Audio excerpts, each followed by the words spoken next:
আসসালামু আলাইকুম ওরহমতুল্লাহ। এই গরমে গাড়িতে বা বাড়িতে আপনার হাতে মুঠোফোনটা দিয়ে আপনি এই ছোট্ট ফ্যানটির মাধ্যমে সুন্দর বাতাস নিতে পারেন এবং গরম থেকে মুক্তি পেতে পারেন। এই ফ্যানটি ব্যবহার করা একেবারেই সহজ। এর টাইপ সি এবং টাইপ বি দুটি অপশন রয়েছে।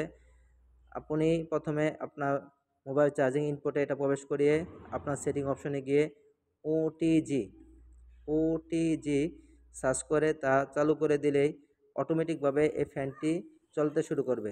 এর বাতাস এটা অনেক কাগজ কত? সুন্দর এবং এটা এই যে খাতা অনেক কাগজ না? বেশি। আপনার আদরের বাচ্চারা যখন ঘুমাবে আপনি তাদের সামনে একটি ফ্যান চালু করে দিয়েই বিদ্যুৎ না থাকলেও তাদের ঘুমের ব্যবস্থা করতে পারেন। আমরা তা পরীক্ষা করার জন্য একটি কাগজ নিলাম, নিয়ে দেখতেছি দেখেন অনেক সুন্দর বাতাস। এই ফ্যানটির এক পিস মূল্য হচ্ছে ৯৯ টাকা, একসাথে ৩ পিস নিলে ২৭০ টাকা এবং সারা বাংলাদেশে হোম ডেলিভারির সুবিধা রয়েছে। এই ফ্যানটি টাইপ সি এবং টাইপ বি দোনো অপশনে পাওয়া যায়। আপনাদের যাদের যেটি প্রয়োজন এখনই ইনবক্স করুন।